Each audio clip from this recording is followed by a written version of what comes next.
bien, bonjour à tous, on se retrouve pour une toute nouvelle vidéo de Sim Park Tycoon 2. Nous sommes sur le 201e épisode de cette merveilleuse série. Merci encore une fois à vous. Je ne fais que me répéter vis-à-vis de précédent épisode, puisque le précédent épisode, et je pense vous l'aurez deviné, le 200e épisode, on avait fait un méga world tour, on avait un petit peu passé en revue tous les gros coasters du parc. Je trouvais vraiment inutile de commencer à faire le double swing SNS qui était absolument pas rideable en termes d'on-ride. C'est vrai que voilà, c'est pas super agréable, contrairement à un coaster où là c'est un layout, on passe devant des décors, des petits pré-shows de temps en temps, et même les dark rides. C'est vrai qu'on s'était coltiné les deux petits dark rides, franchement sympathiques. Et je vous avais demandé la fois dernière de me relever toutes les petites nouveautés qui avaient changé comparé au 199e épisode de cette merveilleuse série, et on va donc les passer en revue ensemble. Je tenais à vous remercier d'ailleurs pour vous qui m'avez posté vos commentaires m'indiquant, puisque je vous avais demandé justement de zioter, d'être très attentif à l'épisode pour pouvoir justement relever ces fameuses petites nouveautés, et nombreux d'entre vous ont réussi quand même à relever 2-3 petites choses qui étaient quand même relativement flagrantes, mais vous allez voir qu'il y a eu 2-3 petites choses, enfin même davantage de choses également qui ont été réalisées au-delà de ce que vous avez cité dans les commentaires, et vous allez voir ça donc dans quelques instants. On va aller donc se diriger vers la zone Wild West qui a été l'une des plus grandes nouveautés, les nouveautés les plus... on pouvait vraiment vite en apercevoir. Ah bah regardez là, on a un merveilleux petit gobelet qui traîne par terre. C'est vrai que j'en avais jamais eu pour l'instant dans mon parc, et comme quoi il suffisait un petit peu de patienter. Vers la zone Wild West pour justement se diriger derrière vers la zone New York, puisque c'est là que s'est opéré un changement globalement majeur, il ne faut pas se le cacher. Regardez cette merveilleuse façade que je surkiffe, que j'adore. En fait, j'ai pris un petit peu le design d'un entrepôt délabré. En tout cas, c'est un petit peu la philosophie que j'ai pris, mais en essayant de tirer tout ça vers quelque chose de très verdâtre et un petit peu en mode en travaux.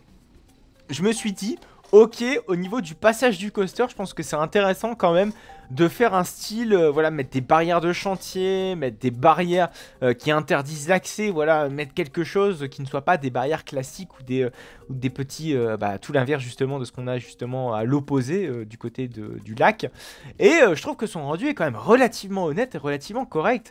J'ai fait tout à fait exprès de ne pas placer notamment ces petites barrières, voilà, de manière très rectiligne, c'est-à-dire côte à côte. Voilà, j'ai fait exprès de mettre un petit peu de variation, de les incliner sur le côté, à gauche, à droite, etc. etc. J'ai également fait 2-3 petites variations en imposant des petites barrières, des petits plots en béton, voilà, qui forment la fondation de cette merveilleuse petite barrière. Et le tout, franchement, le rendu est absolument magnifique. Il y a eu également un petit travail d'éclairage, puisque à l'opposé, on a eu un changement. Vous voyez ici, on a eu des petites barrières, en tout cas des petites barrières en briques, qui sont là donc pour border un petit peu le lac. C'est vrai que pour l'instant, j'ai pas encore fait un design de pont relativement honnête. Pour l'instant, le pont est absolument dégueulasse, n'est absolument pas adapté, et encore moins merveilleusement magnifique, si je puis dire ainsi. Donc il y a encore un petit peu de boulot à ce niveau-là, mais ça va arriver, ne vous inquiétez pas. De même que, regardez, ne serait-ce que voilà, la transition entre les deux. Ça, par contre, la transition entre les deux, me demandez pas quand est-ce que ça va arriver, parce que ça m'a l'air d'être encore plus compliqué que ce que je viens de faire ensemble. Vous voyez qu'également au niveau des murs, j'ai imposé beaucoup de relief. J'ai pas fait un simple mur tout basique, c'est-à-dire en mettant du métal et puis faire aucun relief. Non, vous voyez qu'il y a eu beaucoup de relief, ne serait-ce que regardez, voilà, les petites formes primitives. En fait, j'ai mis des petits cylindres, voilà, des tout petits cylindres que j'ai mis à intervalles réguliers pour essayer de créer beaucoup de relief. À tout cela, j'ai également mis 2-3 petites poutrelles, vous voyez, qui forment un petit peu le maintien de tout cela. Ces poutrelles, regardez, par exemple, j'ai mis des petits détails à droite et à gauche. Voilà, c'est ce qui fait beaucoup la force un petit peu de cette façade. Et c'est toute la philosophie que je voulais donner à cette façade. Et franchement, le rendu de très très loin est absolument magnifique. Et j'en suis vraiment très très fier de cette merveilleuse petite façade qui a un rendu vraiment honnête et correct. Ça, je m'en attendais absolument pas autant quand j'avais débuté cette réhab, en tout cas cette partie de réhabilitation. Mais ce n'est pas la seule partie qui a été réhabilitée durant cet inter-épisode de 99 à 200. C'est cette merveilleuse zone Atlantis. Encore une fois, pas toute la zone Atlantis, puisque les dernières fois on s'était attaqué notamment à l'hypercoaster. Rien n'a changé du côté de l'hypercoaster, certes. Mais par contre, vous voyez qu'au niveau d'ici, là, tout ce qui est des toilettes, etc., du grand bâtiment transitoire, il y a eu énormément de choses qui ont évolué. Déjà, la palette de couleurs qui est beaucoup plus adaptée, beaucoup plus réfléchie. Vous voyez que j'ai utilisé notamment beaucoup de saumon, de couleur saumon, hein, comme on pourrait l'appeler ainsi, de couleur saumon, accouplée avec la couleur sable, qui est la couleur dominante de toute la zone en entier.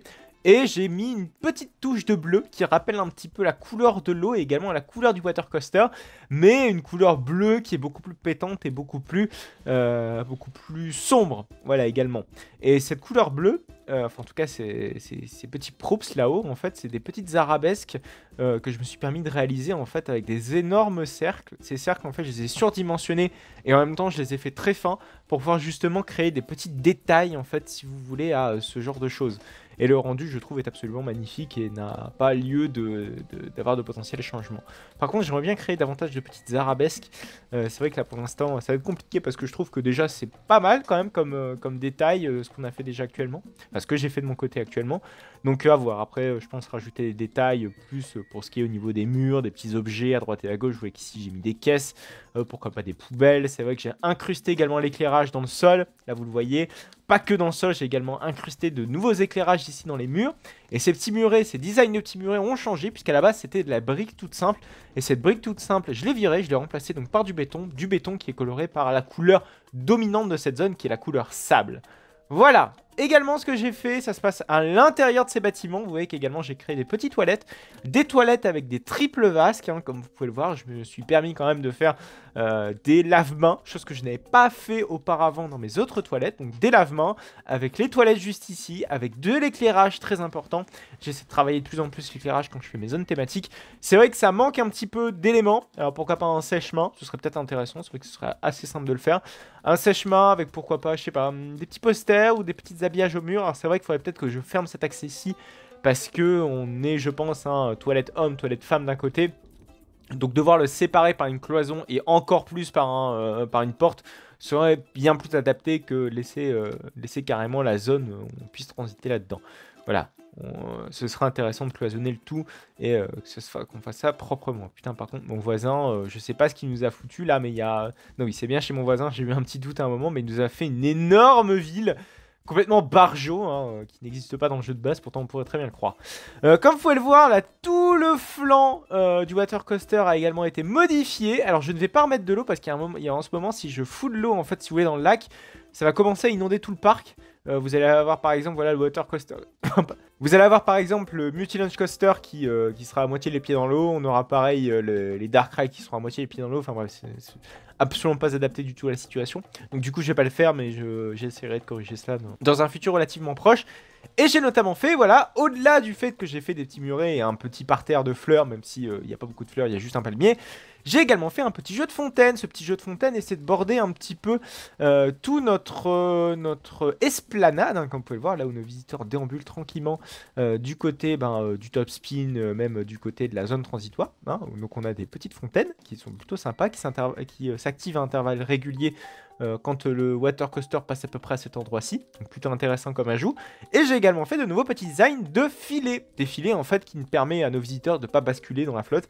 Littéralement, voilà, c'est un garde-corps mais version stylisée. Et ce garde-corps, il est plutôt sympa, plutôt joli visuellement également. Et j'en suis assez content du résultat. En fait, ni plus ni moins, j'ai utilisé des cordes qui étaient déjà donc existantes dans le jeu. Et à cela, je les ai accouplés donc à des formes primitives en fait que j'ai redimensionnées pour pouvoir les adapter au mieux possible à nos petites cordes.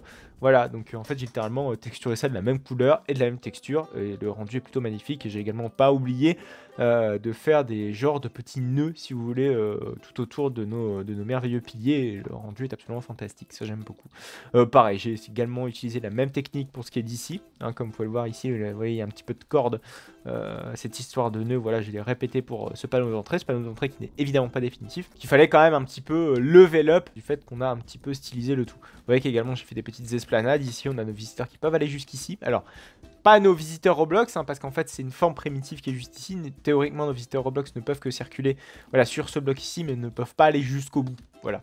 Donc nous, en tant que tel, en tant que personnage ou en tant que visiteur, un joueur qui joue par exemple sur une parcelle d'à côté et qui vient visiter notre parc, il peut aller déambuler jusqu'ici. Donc ça, c'est plutôt cool. C'est un petit trick que j'utilise ultra souvent.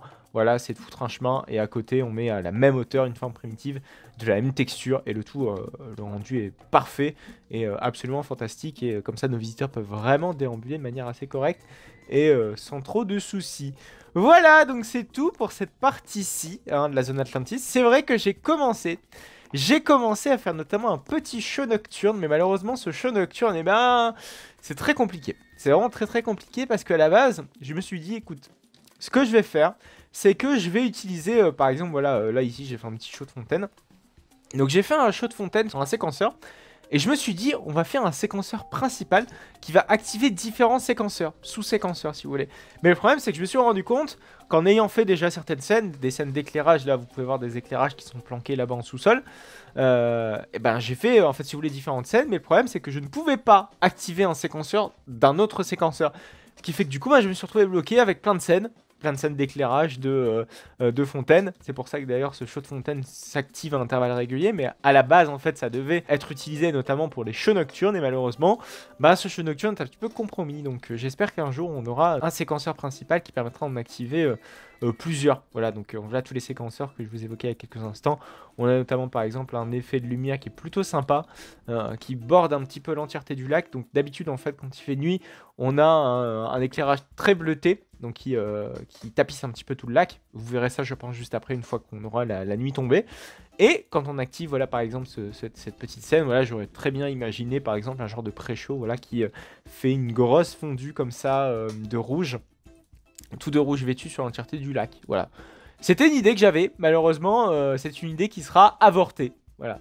Et en plus, j'avais commencé à faire notamment des petites structures où on pourrait par exemple assister à un spectacle en backstage, on pourrait activer le spectacle en backstage à ce niveau-ci, où on pourrait notamment voilà, avoir tout en dessous une zone de stockage de séquenceurs, une zone technique, ni plus ni moins. Et bon, c'est dommage, malheureusement, ce projet est un petit peu avorté. C'est un petit peu le projet de l'épisode 200, avant de me rendre compte que ça n'allait pas être possible. Voilà, triste vie, j'ai envie de dire. Voilà, donc c'est quand même super cool ce qu'on a fait pour cette petite zone-ci. En tout cas, j'aime beaucoup le rendu, la colorimétrie qu'on a apporté à tout cela. Même ce qui était déjà présent, j'ai réussi à l'incruster. Vous voyez également que le top spin a un petit peu été modifié, avec notamment les barrières. J'ai fait un genre de petit pont, vous savez, qui relie un petit peu la zone du top spin, en tout cas le top spin en lui-même, à la zone du parc. Le tout, franchement, est absolument nickel, en tout cas, je me permets de le dire. Et voilà, après, j'ai également fait une porte. C'est vrai qu'avant, on avait la file d'attente du top spin qui allait jusqu'ici, bam. Et on avait voilà beaucoup de bois qui essayait un petit peu de planquer la file d'attente. Mais la file d'attente, je l'ai déplacée juste ici. Voilà, j'ai fait un trou juste ici. Alors, veuillez m'en excuser, c'est encore en travaux. Mais où on a voilà la file d'attente qui injecte directement nos visiteurs juste ici. Alors, c'est vrai que c'est un petit peu pas réaliste. Parce que nos visiteurs ici, ils n'ont pas de réels moyens d'accès. Vous voyez, ils sont obligés de limite de sauter au-dessus du top spin. Mais ils n'ont pas de réel accès comme ils ont par exemple sur l'avant. Vous voyez, ici, ils ont un vrai escalier. À l'arrière, ils ont pas ça. Donc ça fait un petit peu bizarre, c'est vrai, de faire spawner nos visiteurs à l'arrière. Mais j'ai pas trouvé d'autre solution que pour rendre la zone thématique peut-être un petit peu plus esthétique. Malheureusement, c'est comme ça. C'est ainsi, j'ai envie de dire, on ne peut pas faire autrement. En tout cas, pour garder l'esthétisme tel quel de notre merveilleuse petite zone thématique. Voilà, c'est beau tout ça. Bon, évidemment, il y a encore de quoi travailler, notamment sur la zone transitoire de la zone New York à la zone Atlantis. C'est vrai que c'est quand même relativement coton ces deux zones, parce que voilà, une zone Atlantis et une zone New York, ça ne va absolument pas ensemble, à moins de faire un genre de petit vaisseau ou un café, quelque chose je pense qui soit dans un bâtiment, ou peut-être un musée, vous savez, un musée peut-être de l'Atlantis, et puis on se rend compte finalement qu'on est téléporté comme ça d'un seul coup dans l'Atlantis, ou peut-être une animation pour enfants. Je pense que l'idée du musée on la tient, en plus le bâtiment est plutôt adapté à accueillir un musée, en tout cas la gueule extérieure du bâtiment est plutôt adaptée, et je pense qu'il y a moyen de faire des petites transformations et faire croire que notre bâtiment est un musée. Je pense que c'est une très belle idée à creuser. Vous voyez qu'également dans la zone New York, il y a eu 2-3 petits changements relativement vite fait, mais qui je pense enfin, il y a encore des choses à creuser, notamment juste ici. On a nos fenêtres, les fenêtres qui ont changé de couleur. C'est vrai qu'avant ici on avait une grande porte, cette grande porte a été virée, j'ai remplacé ça par une fenêtre. Également ici des nouvelles petites fenêtres qui sont apparues là-haut. C'est pas des gros changements, mais je me suis permis quand même de vous les notifier parce que voilà, c'est 2-3 petites choses relativement sympas. Vous voyez par exemple, j'ai fait les tests la dernière fois sur la flotte là avec ce merveilleux lac. Et ben regardez, j'ai encore mon multi-launch coaster qui a été encore inondé, qui a encore les séquelles de ces inondations. Ah, on voit qu'il fait nuit. Je vous propose quand même d'aller dans la zone Atlantis peut-être pour voir ce que ça donne de nuit. C'est vrai que je vous avais teasé tout à l'heure que j'ai fait un beau travail d'éclairage. Bon, c'est vrai que vous l'avez vu il y a quelques instants, mais on va quand même se permettre de le visiter une dernière fois. Hop, vous voyez qu'on a également l'éclairage pareil qui a été travaillé sur cette merveilleuse zone New York. Voilà, c'est beau quand même, hein. Avec tout le lac de bleu vêtu, moi j'adore ça, j'adore ça. On peut peut-être se refaire le petit effet que je vous ai montré il y a quelques instants, mais cette fois-ci de nuit, parce que quand même l'effet de nuit est clairement différent que de jour. Regardez. Waouh, merveilleux.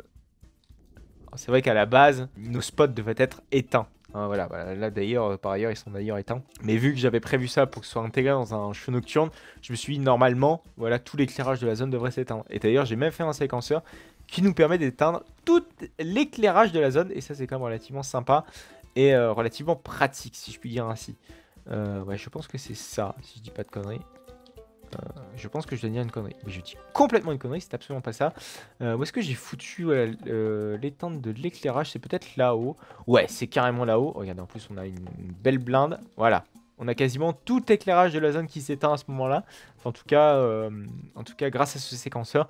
Et voilà, c'était prévu à la base pour le spectacle. Et malheureusement, pas de spectacle. Alors, c'est vrai qu'il y a encore l'éclairage quand même de la zone de l'hypercoaster. Bon, c'est vrai que les façades, on peut peut-être chercher à les éteindre. Par contre, la file d'attente, on peut la laisser allumer, ça, il n'y a pas trop de soucis. Et même la boutique, il faudrait la laisser allumer. Mais c'est vrai que le fait d'éclairer la façade, tout de suite, ça fait une intrusion visuelle qui n'est pas forcément adaptée, en tout cas à un tel show nocturne. Voilà. C'est dommage, c'est comme ça. Il y a des projets avortés, c'est vrai que je n'avais pas prévu. J'aurais peut-être dû faire des tests avant. Hein. Malheureusement, ça n'a pas été fait. C'est entièrement de ma faute, mais c'est ainsi. Voilà, il y a encore 2-3 petites choses qui ont été évoluées à droite et à gauche. Mais bon, c'est tellement des choses relativement mineures. Je peux peut-être aller vite fait, notamment au niveau de la zone Wild West, où il y a eu 2-3 petites évolutions, mais vraiment mineures. Voilà, j'essaie de commencer à faire un petit bâtiment là-bas, mais je ne vais pas vous en dire plus, parce que le bâtiment, de toute façon, n'est pas terminé.